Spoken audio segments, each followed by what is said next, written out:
Hello बच्चा party, कैसे हैं बेटा आप सब। Good evening. हम फिर से मिल गए हैं आज के आपके अगले टॉपिक में। और आज जो हम टॉपिक स्टार्ट करने जा रहे हैं टॉपिक है आपका क्रिटिकल एंगल। ठीक है, क्रिटिकल एंगल आपने पहले भी टॉपिक पढ़ रखा है बेटा। कब पढ़े हैं आपको याद है? हम क्या पढ़ने वाले हैं पहले तो मैं वो लिख लेती हूँ। दैट इज़ हमारा आज का जो टॉपिक है वो है हमारा क्या है, क्रिटिकल एंगल। देखिए, क्रिटिकल एंगल आपने पहले भी पढ़ा है, ये आपके टेंथ में भी आपके टॉपिक में था, लाइफ में, है ना।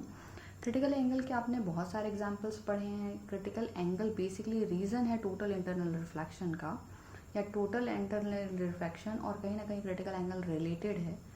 जो आपने पढ़ा था कि भाई एक रॉड है, रॉड को आप पानी के अंदर डाल दीजिए तो उसकी सतह क्या होती है, चमकीली दिखाई देती है। या फिर अगर किसी बॉल को ब्लैक पेंट करके पानी में डाल देंगे तो उसकी सरफेस भी आपको शाइनिंग दिखाई देती है। वाटर बबल शाइन करते हुए दिखाई देते हैं। मृग तृष्णा या मरीचिका जिसको बोलते हो, है ना, ये सारे किसके एग्जांपल्स हैं, टोटल इंटरनल रिफ्लेक्शन के। तो आज जो हमारा टॉपिक रहेगा बेटा वो डेफिनेटली क्रिटिकल एंगल और आपका टोटल इंटरनल रिफ्लेक्शन रहेगा। ठीक है, इन्हीं दोनों टॉपिक को लेते हुए हम आज न्यूमेरिकल्स भी करेंगे, क्योंकि जो थियोरेटिकल पोर्शन है that theoretical portion is actually not the part of your 12th syllabus. ठीक है, तो हम बेसिकली आज कॉन्सेप्ट और कॉन्सेप्ट के बेसिस में सीधे न्यूमेरिकल्स में जंप करेंगे। ठीक, चलिए आइए समझने की कोशिश करते हैं। वैसे तो आप लोग पहले भी पढ़ रखे हैं, बट एक बार क्विक रिवीजन हो जाएगा आप लोग का। ये हमारे पास कोई ऐसा मीडियम है, ठीक है। अब देखो, ये मीडियम मेरे पास कौन सा मीडियम है बेटा, ये डेंसर मीडियम है and this medium is my rare medium. इतना तो सबको पता है। अब मैं कुछ नॉर्मल प्लॉट कर रही हूँ। एक नॉर्मल हो गया, ये दूसरा नॉर्मल हो गया, और ये हमारा क्या हो गया, तीसरा नॉर्मल हो गया। 3 हमारे पास नॉर्मल हो गए। समझ में आया? ठीक, देखिए क्या होता है, मान लिया यहाँ से कोई लाइट रे ऐसे जा रही है, लाइट रे यहाँ से गई। अब ये लाइट रे कौन से मीडियम से कहाँ जा रही है, ये लाइट रे जा रही है बेटा डेंसर मीडियम से रेयर मीडियम में। ठीक है, तो जब लाइट रे डेंसर से रेयर में जाती है, आपको पता है it will band away from the normal. तो ये नॉर्मल से कहाँ बैंड हो जाएगी, नॉर्मल से दूर बैंड हो जाएगी। समझ में आया? इसको जाना चाहिए था इस डायरेक्शन में, बट ये इस डायरेक्शन में नहीं गई। It will band away from the normal, normal से थोड़ा दूर बैंड हो जाएगी। क्यों? डेंसर से रेयर में जा रही है इसलिए। ठीक, और ये हमारा क्या है, इंसिडेंट एंगल है। ये हमारा क्या है, रिफ्रैक्टेड एंगल है। अब सेकेंड केस देखते हैं। मान लिया मैंने इंसिडेंट एंगल को और बढ़ा दिया, और मैंने इंसिडेंट एंगल को क्या कर दिया, इंक्रीज कर दिया। ये बढ़ गया हमारा इंसिडेंट एंगल। तो जब इंसिडेंट एंगल और बढ़ा तो ये क्या हो जाएगा बेटा, ये नॉर्मल से और ज़्यादा दूर हो जाएगी। मतलब अब ये मेरा रिफ्रैक्टेड एंगल हो जाएगा। समझ में आई? पहले यहीं तक बैंड थी, अब और बैंड हो गई। क्यों बैंड हो गई? इंसिडेंट एंगल को बढ़ा दिए। अब खुद सोचो, आप इंसिडेंट एंगल को और बढ़ा दो, मैंने और इंक्रीज कर दिया, और इंक्रीज कर दिया इंसिडेंट एंगल, तो क्या आ जाएगा भाई, रिफ्रैक्टेड एंगल पूरा झुक जाएगा और यहाँ कहीं हो जाएगा। मतलब पूरा का पूरा 90 मेरा क्या हो जाएगा, रिफ्रैक्टेड एंगल हो जाएगा। ठीक, दिस विल बिकम्स 90 डिग्री। ठीक, तो जब हम इंसिडेंट एंगल को बढ़ाते जाते हैं तो मतलब एक इंसिडेंट एंगल ऐसा भी है जिसके लिए रिफ्रैक्टेड एंगल का वैल्यू कितना है बेटा, 90 डिग्री।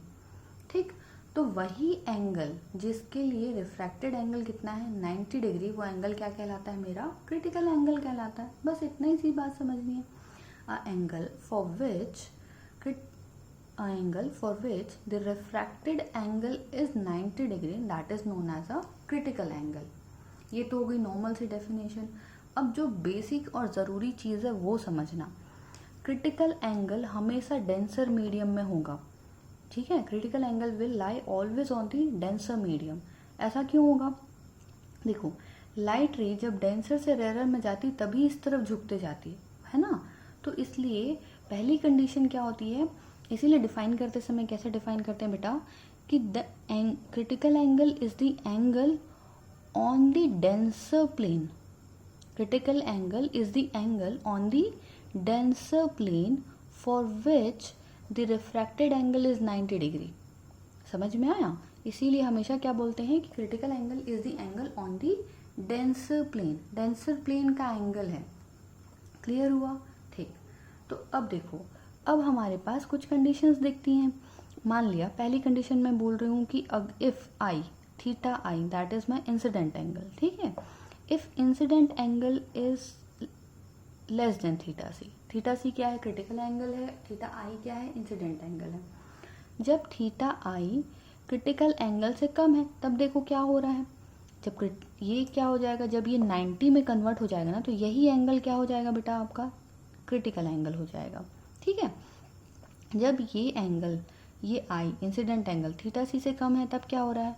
नॉर्मल रिफ्लेक्शन हो रहा है, जैसे होता था नॉर्मल रिफ्रैक्शन हो रहा है। It will band away from the normal, यही हो रहा है। ठीक है, यहाँ पे क्या हो रहा है, मैंने लिख दिया नॉर्मल रिफ्रैक्शन हो रहा है जैसा होता था। ठीक है, सेकेंड केस मैंने क्या लिया? Theta I is equals to theta C.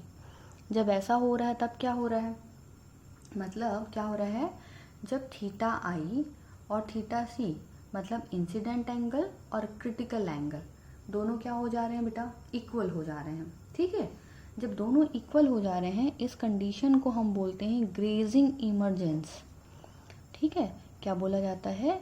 Grazing emergence, ये ऐसा बोल दिया जाता है। ग्रेजिंग इमर्जेंस मतलब देखो इसी सरफेस से चली जा रही है ना, इसी सरफेस से चली जा रही, तो बोलते हैं कि सरफेस को स्मूथ करते हुए, उसको ग्रेस करते हुए निकल जाती है।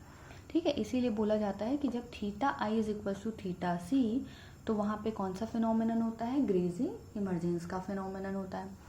ठीक है, फिर जब तीसरी कंडीशन आती है, what will happen when theta I is greater than theta C. मतलब खुद सोचो, ये तो क्रिटिकल एंगल है, इस इतना आई बढ़ाया तो ये लाइन यहाँ से जाने लगी। अब मान लो और एंगल बढ़ा दिया, अभी भी मन नहीं भरा है ना, आपको और एंगल बढ़ाने का मन है, आपने आई को और इंक्रीज कर दिया। कितना बढ़ा दिया? जो क्रिटिकल एंगल था उससे भी ज़्यादा बढ़ा दिया। तब क्या होता है बेटा? तब ये जो लाइट रे होती है ना वो इसी मीडियम में वापस हो जाती है। ठीक, इसी मीडियम में वापस हो जाती है and that angle is I is equals to R. ऐसे जितना एंगल ऑफ इंसिडेंट है उतना ही एंगल ऑफ क्या हो जाएगा? रिफ्रैक्शन हो जाएगा। ठीक, तो यहाँ पे आई इज इक्वल्स टू क्या हो जाता है? आर। और इसी कंडीशन को हम क्या बोलते हैं? Total internal reflection. क्या बोला जाता है? टोटल इंटरनल रिफ्रैक्शन, जिसको हम बोलते हैं TIR, टोटल इंटरनल रिफ्रैक्शन। ठीक है, अब देखो यहाँ पे क्या हो रहा है, तो जब थीटा आई, जब आपका इंसिडेंट एंगल क्रिटिकल एंगल से भी ज़्यादा हो जाए, देखो क्रिटिकल एंगल से कम है मतलब नॉर्मल बैंड हो रही है, क्रिटिकल एंगल के बराबर है मतलब जो रिफ्रैक्टेड एंगल वो 90 हो गया।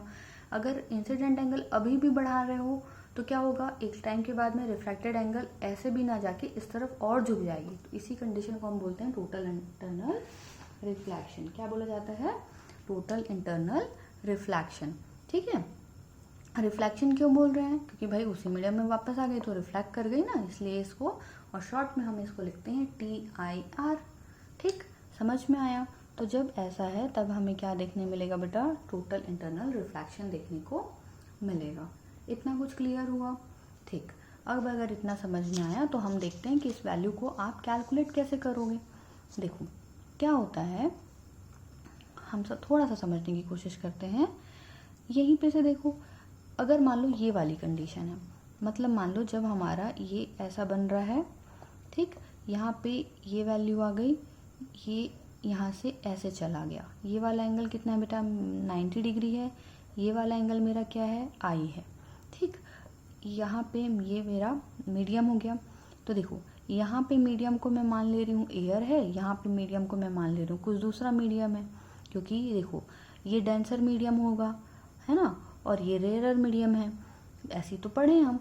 तो अगर हम डेंसर मीडियम और रेयरर मीडियम में जाएंगे तो यहाँ का रिफ्रैक्टिव इंडेक्स मान लिया म्यू, यहाँ का रिफ्रैक्टिव इंडेक्स क्या होना चाहिए? 1।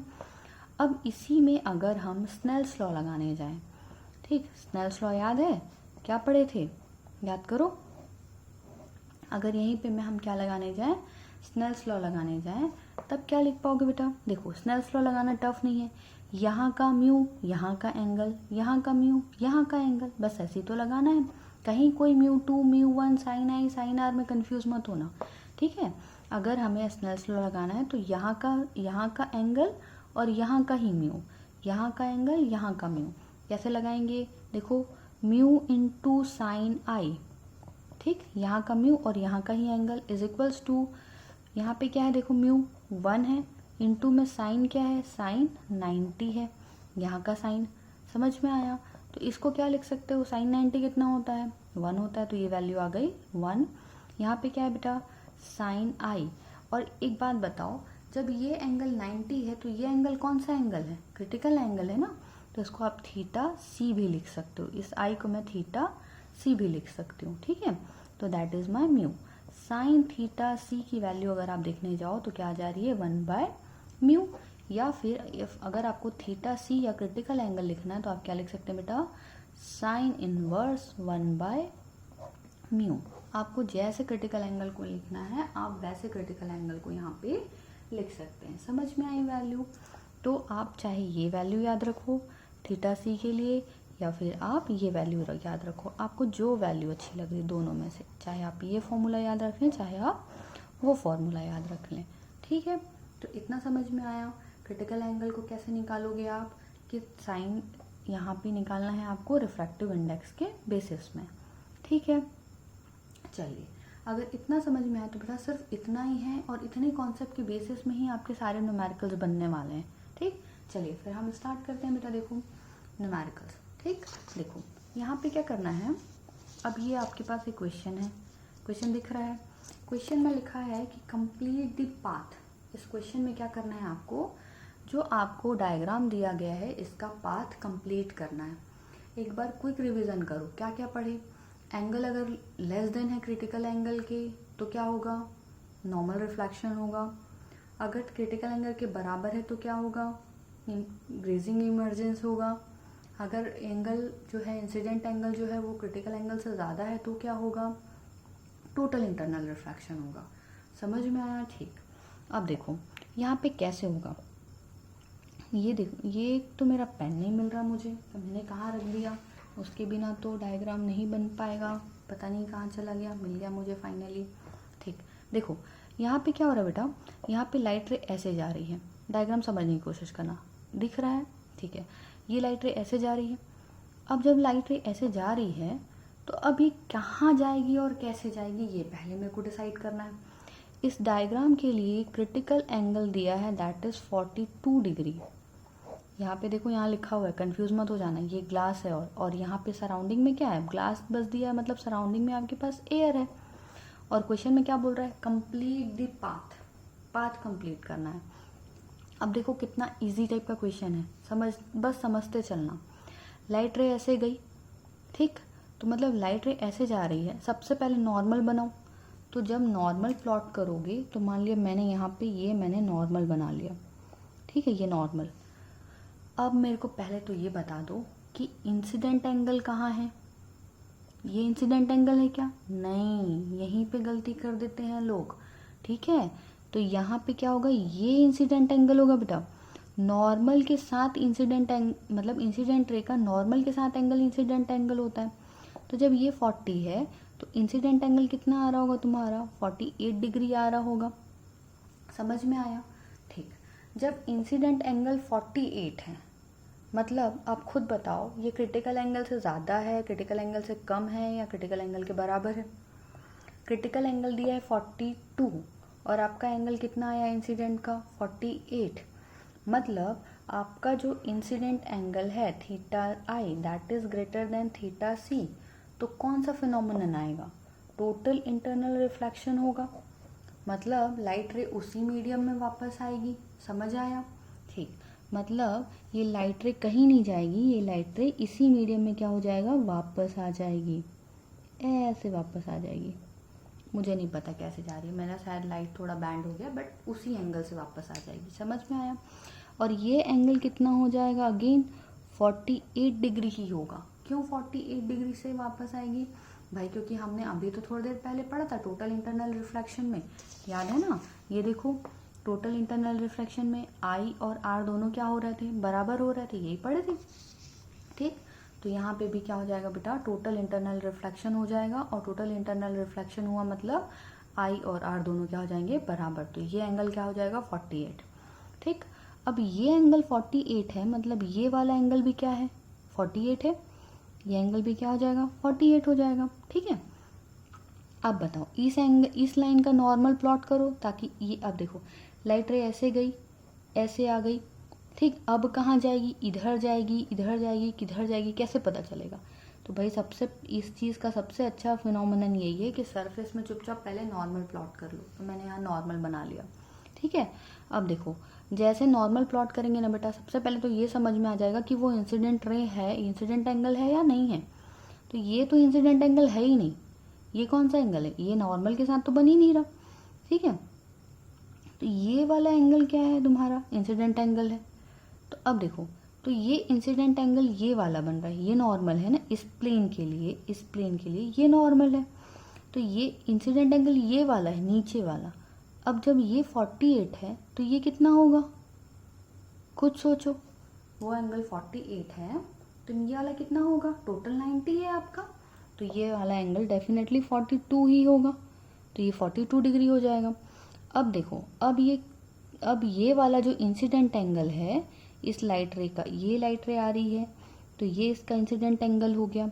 अब इंसिडेंट एंगल 42 हो गया, मतलब किसके बराबर हो गया, सी के बराबर हो गया।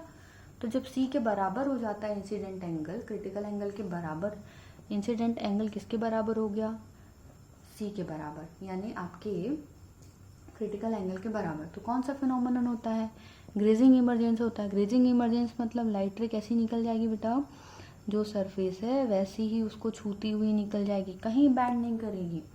समझ में आया? तो ये फाइनली आपको उसका लाइट रे का क्या मिल गया, पाथ मिल गया। कुछ समझ पाए, थोड़ा बहुत नहीं समझ पाए, देखो एक एक करके एंगल बनाना, स्टेप बाय स्टेप बनाना, सब समझ में आएगा, ठीक है। चलिए अब अगर हम थोड़ा सा और आगे बढ़ते हैं, देखो अब ये वाला न्यूमेरिकल देखते हैं, इसमें थोड़ा सा कॉन्सेप्ट का जरूरत पड़ेगा। क्या बोल रहा है, ये आपके एच.सी. वर्मा का ही क्वेश्चन है और सॉल्व क्वेश्चन है, ठीक है। देखो इस क्वेश्चन में बोल रहा है बेटा, consider a situation shown in the figure, find the maximum angle theta for which the light suffers total internal reflection at the vertical surface। क्या बोल रहा है आपको मैक्सिमम, देखो थीटा यहाँ पे दिया हुआ है, ठीक है, थीटा यहाँ पे नहीं दिया है, यस थीटा यहाँ दिया हुआ है, मैंने उल्टा बना दिया है इसको, ठीक है, क्योंकि वो थीटा होगा तो फिर वो गलत हो जाएगा, ठीक है। देखो अब बोल रहा है कि आपको फाइंड आउट क्या करना है, maximum angle theta find out करना है, ठीक। इस ऐसी वैल्यू फाइंड आउट करनी है थीटा की जिसके लिए क्या हो, लाइट जो है वो इस सरफेस पे आके total internal reflection they. Find the maximum value of theta for which the light suffers total internal reflection at the vertical surface. मतलब कहीं ना कहीं ऐसा बता रहा है कि जब वर्टिकल सरफेस पे टोटल इंटरनल रिफ्लेक्शन हो तो उस समय मैक्सिमम थीटा क्या होगा, या थीटा की मैक्सिमम एंगल फाइंड आउट करना है, जिसके लिए इस वर्टिकल साइड पे क्या होना चाहिए, टोटल इंटरनल रिफ्लेक्शन होना चाहिए। क्वेश्चन समझ में आया? ठीक, अब कैसे बनाओगे यही देखना पड़ेगा। तो भाई सबसे पहले तो ये बताओ कि फिनोमेनन कैसे होगा, क्या क्या चीज़ें दिया हुआ है। अब भी थोड़ी देर पहले हमने क्या देखा बेटा, क्रिटिकल एंगल का फॉर्मूला कैसे निकाले, sine theta C is equal to क्या आया, 1/μ, यही आया, ठीक, 1/μ आया। तो अब इसमें देखो ये 1 किसका था, refractive index of the air, ये किसका था, refractive index of the glass. तो जो भी दूसरा मीडियम था उसका ये है, ठीक है। और अगर इसमें देखो 2 मीडियम होता है ना, एक मीडियम ये वाला, एक मीडियम ये वाला, तो हमेशा कंफ्यूजन होते रहता है कि भाई μ1 को ऊपर लिखना है या μ2 को ऊपर लिखना है, ये कंफ्यूजन हमेशा होता है और एग्ज़ाम टाइम में तो हमेशा होता ही है, ठीक है। इसके लिए बहुत अच्छी सी चीज़ ये है कि आप ये ध्यान दो कि साइन थीटा की जो मैक्सिमम वैल्यू होती है वो मैक्सिमम वैल्यू कितनी होती है, 1। साइन थीटा की जो मैक्सिमम वैल्यू होती है, साइन थीटा की जो मैक्सिमम वैल्यू होती है वो क्या होती है, मैक्सिमम वैल्यू होती है 1, ठीक, 1 मतलब 1, एक्चुअल में वैल्यू 1, ठीक है।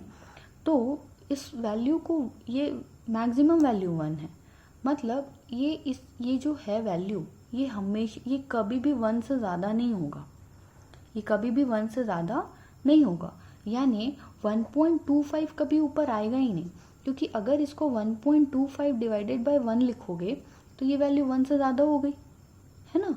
तो इसलिए समझ जाना कि भाई ये ऐसा पॉसिबल ही नहीं है, ये गलत है।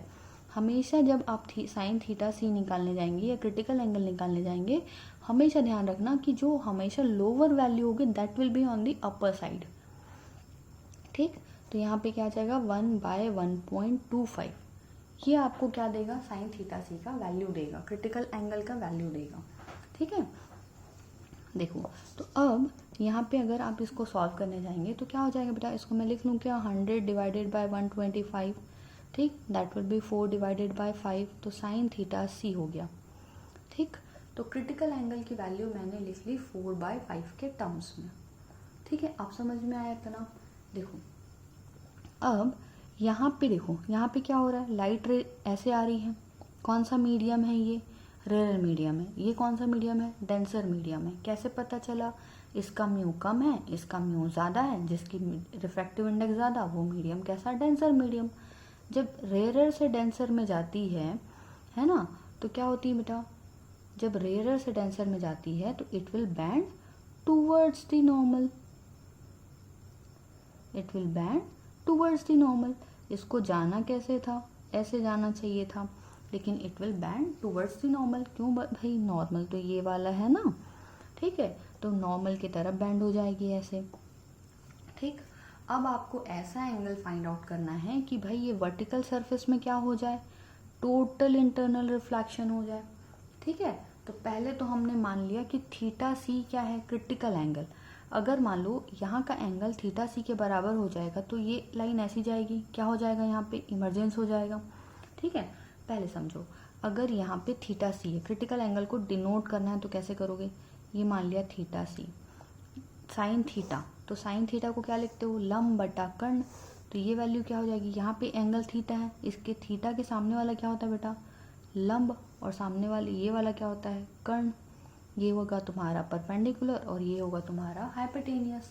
ठीक है, ऐसा लिख लिए। अब देखो, पहले हम सिर्फ वैल्यू कैलकुलेट कर रहे हैं, किसकी, थीटा की, उसके बाद हम देखेंगे कि क्या करना है। अभी मैंने क्या निकाला है, सबसे पहले जो वैल्यू निकल रही थी ना वो कैलकुलेट कर लिया, उसके बेसिस में हम कंक्लूजन में जाएंगे। ठीक, ये क्वेश्चन आया हुआ क्वेश्चन है जेई का। ठीक है, देखो यहाँ पे क्या होता है, थीटा सी है, थीटा सी का वैल्यू हमने कैलकुलेट कर लिया। भाई कुछ नहीं मिल रहा था, कुछ भी नहीं मिल रहा था, सिर्फ म्यू और म्यू दिया हुआ था, तो म्यू और म्यू के बेसिस में क्या कैलकुलेट होता, थीटा सी, तो पहले वही निकाल लिया। ठीक, जब थीटा सी निकल गया तो थीटा सी को अब लोकेट करना है, तो भाई थीटा सी यहीं पे ना होगा, क्योंकि जब ये क्वेश्चन में दिया हुआ है total internal reflection at the vertical surface, तो भाई यहाँ तो नहीं हो रहा total internal reflection, vertical surface यहाँ है तो यहीं हो रहा होगा, तो थीटा सी को यहीं लोकेट कर दिया। अब जब ये थीटा सी है, थीटा सी बराबर है 4/5, तो या तो इसको सॉल्व करके लिखो, और सॉल्व करके अगर नहीं लिखना है तो भाई ऐसे लिख सकते हैं हम, जिसका मतलब ये साइन थीटा क्या होता है, ये होता है आपका परपेंडिकुलर अपॉन हाइपोटेनियस। ठीक, तो ये हो गया परपेंडिकुलर और ये हो गया हाइपोटेनियस, ऐसा लिख लिया। अब अगर आपको पाइथागोरस थ्योरम का थोड़ा भी आइडिया है बेटा, तो आपको पता है जब ये दो साइड, ये 4 है ये 5 है, तो ये क्या हो जाएगा आपका 3, मतलब मुझे ये साइड भी पता चल गया कि ये साइड मेरा क्या होने वाला है, 3 होने वाला है। ठीक है, अब देखो, अगर ये एंगल थीटा है तो ये एंगल क्या होगा, रिफ्रैक्शन एंगल होगा। ये इंसिडेंट एंगल है, ये एंगल क्या होगा, रिफ्रैक्शन एंगल होगा। ठीक है, अब जब ये एंगल रिफ्रैक्शन है तो यहाँ पे ये वाला एंगल रिफ्रैक्शन एंगल होगा। ठीक, तो ये वाला एंगल क्या होगा, ये वाला एंगल, और फिर इसके बाद में इंसिडेंट एंगल होगा, तो इसको मैं लिख लेती हूँ थीटा डैश। समझ पाए, ये पहला इंसिडेंट एंगल, रिफ्रैक्टेड एंगल, ये एंगल और ये एंगल आपस में बराबर होंगे, तो ये वाला हो जाएगा theta dash, that is my second refracted angle.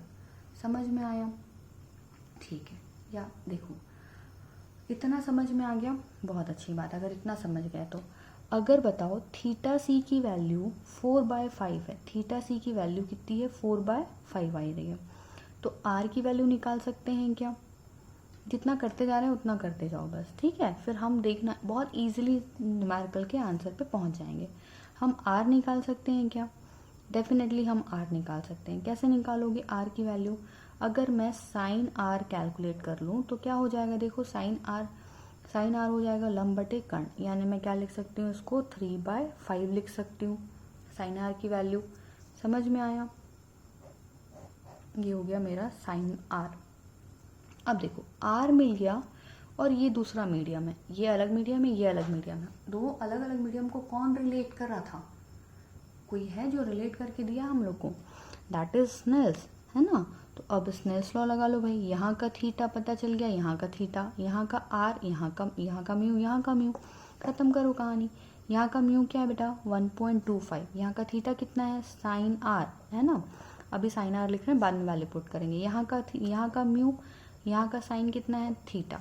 अब देखो 1.25, यहाँ का साइन आर कितना है 3/5, और यहाँ पे क्या है म्यू और साइन थीटा मुझे बिल्कुल भी नहीं पता, म्यू नहीं है सॉरी 1 है, ठीक है। अब इसको कैलकुलेट करोगे तो साइन थीटा की वैल्यू क्या आ रही है, that is 125 into 3 divided by 500, ऐसा लिख सकते हो, ठीक है। अगर ऐसा लिखोगे तो फिर देखो कैसे सॉल्व करोगे इसको सॉल्व करोगे तो ये कैंसिल आउट हो जाएगा आपका, ठीक। ये कितना हो जाएगा, चलो 5 से ही काट लो, तो 5 दूनी 10, 5 पंचे क्या हो जाएगा 25, और ये हो जाएगा 100, ये 1 जा और ये 4 जा, यानी फाइनली क्या आ जा रहा है तुम्हारा 3/4। मीन्स साइन थीटा या फिर थीटा की वैल्यू कितनी आ रही बेटा, साइन इनवर्स ऑफ 3/4। अब देखो डन, इतना ही करना था काम, न्यूमेरिकल खत्म है। बस अब कॉन्सेप्ट समझना है कि भैया किया क्यों ऐसा, कैलकुलेट तो कर लिया। देखो ऐसा हमने इसलिए किया कि यहाँ पे हमने थीटा निकाला, ठीक है। अब मेरे को एक बात बता दो, अगर मैं यहाँ पे टोटल इंटरनल रिफ्लेक्शन कब होगा, जब यहाँ के एंगल की वैल्यू थीटा सी से ज़्यादा हो जाएगी, ठीक है। यहाँ पे टोटल इंटरनल रिफ्लेक्शन कब होगा, जब यहाँ के एंगल की वैल्यू किससे ज़्यादा होगी, क्रिटिकल एंगल के वैल्यू से ज़्यादा हो जाएगी। समझ में आया, ठीक। तो जब मैंने बोला कि मैंने क्या फाइंड आउट किया, जब यहाँ पे क्या फाइंड आउट किया, उस टाइम पे मैंने यहाँ का एंगल फाइंड आउट किया। समझ में आया, जब यहाँ पे क्रिटिकल एंगल है उस टाइम पे हमने यहाँ का क्या फाइंड आउट किया है, उस टाइम पे हमने यहाँ का एंगल फाइंड आउट किया है, ठीक। तो जब यहाँ पे क्रिटिकल एंगल है, यहाँ पे 4/5 का एंगल है, उस टाइम पे यहाँ पे 3/4 का एंगल है। जब यहाँ पे 4/5 का एंगल है, यहाँ पे देखो क्रिटिकल एंगल 4/5 का है, उस टाइम पे यहाँ पे कितना एंगल है, यहाँ पे जो एंगल है वो 3/4 का एंगल है, ठीक। अब अगर देखो क्रिटिकल एंगल, अगर मैं ये एंगल बढ़ा दूँ, ठीक, ये एंगल अगर आप बढ़ा दोगे तो ये वाला एंगल कम होगा, और ये एंगल कम होगा तो ये एंगल क्या होगा, खुद सोचो। देखो ये वाला एंगल बढ़ाओगे तो ये वाला एंगल क्या हो रहा है, कम हो रहा है। यहाँ से रिलेट करके थोड़ा सा कोशिश करो, ठीक है। ये एंगल बढ़ेगा तो ये एंगल क्या होगा, कम होगा, और ये एंगल कम होगा तो ये एंगल भी क्या होगा, कहीं ना कहीं उससे रिलेट ही होगा। क्या डायरेक्टली समझ सकते हो, जैसे देखो अगर ये वाला टर्म को क्या कर रहे हो, इंक्रीज कर रहे हो, तो ये वाले टर्म में क्या आ रहा है 4/5 आ रहा है, ये वाले टर्म में क्या आ रहा है तुम्हारा 4/5, ठीक है। तो ये वाले टर्म में अगर 4/5 आ रहा है मतलब ये एंगल बढ़ रहा है, यानी कहीं ना कहीं ये वाला टर्म बढ़ रहा है 4 वाला, और ये वाले एंगल को देखो, ठीक है, इसमें 4 डिनोमिनेटर में, तो मतलब ये अगर बढ़ेगा तो ये वाला एंगल क्या होगा, कम होगा। अल्टीमेटली मैं ये कहना चाहती हूँ कि यहाँ पे टोटल इंटरनल रिफ्लेक्शन कब होगा, जब थीटा की वैल्यू थीटा सी से बढ़ाओगे, और अगर थीटा सी बढ़ेगा मतलब ये क्या होगा, कम होगा। तो टोटल इंटरनल रिफ्लेक्शन हो रहा है मतलब आप थीटा की वैल्यू थीटा सी से बढ़ा दिए, तो यहाँ पे मैक्सिमम थीटा का वैल्यू क्या है 3/4 है, जिसके लिए यहाँ पे टोटल इंटरनल रिफ्लेक्शन हो सकता है। क्योंकि अगर हमने यहाँ का एंगल 4/5 से ज़्यादा किया मतलब अब ये वैल्यू क्या होने वाली है, कम होने वाली है। मतलब यहाँ पे टोटल इंटरनल रिफ्लेक्शन लाने के लिए यहाँ का थीटा का मैक्सिमम वैल्यू क्या है 3/4 है। इसीलिए हमने क्या किया, यहाँ पे टोटल इंटरनल रिफ्लेक्शन का कंडीशन लगाया और थीटा की वैल्यू फाइंड आउट कर ली, ठीक। अब मेरे को ये पता है कि भाई यहाँ पे अगर ये जो एंगल है इसको मैं थोड़ा सा भी बढ़ाती हूँ तो अब ये क्या होना है, कम होना है। मतलब यहाँ पे थीटा सी के लिए इसकी वैल्यू क्या होती है, मैक्सिमम, क्योंकि अब अगर इसको बढ़ाओगे तो ये क्या होगा, कम होगा, कम करोगे तब तो और बढ़ेगा, है ना। देखो तो अब इसको यहाँ पे का एंगल अगर आप थीटा सी से बढ़ा देते हो, है ना, तो ये वाला क्या हो जाएगा बेटा, यहाँ का जो भी एंगल होगा वो और कम होने लगेगा। मतलब आपको क्वेश्चन में क्या बोला था, find the maximum angle theta for which the light suffers total internal reflection. तो टोटल इंटरनल रिफ्लेक्शन मतलब थीटा सी से अगर हम बढ़ाएंगे इसको तो यहाँ का एंगल क्या होना है, मैक्सिमम है। अब इसको बढ़ाओगे तो ये और कम होने लगेगा। तो मतलब ऐसी कौन सी कंडीशन है कि वहाँ पे मैक्सिमम मिलेगा, तो जब वहाँ पे क्रिटिकल एंगल है तब वहाँ का एंगल क्या होगा, मैक्सिमम होगा। कुछ समझ पाए? ठीक, नहीं समझ पाए तो भी बताना और समझ पाए तो भी बताना। ठीक, इसी टाइप के जो क्वेश्चन है बेटा वो आपको एग्जाम्स में मिलने वाले हैं। ठीक है, चलिए फिर इतना कंप्लीट करिए, फिर डेफिनेटली हम नेक्स्ट क्लास में और क्वेश्चंस के साथ मिलेंगे। ठीक, तब तक के लिए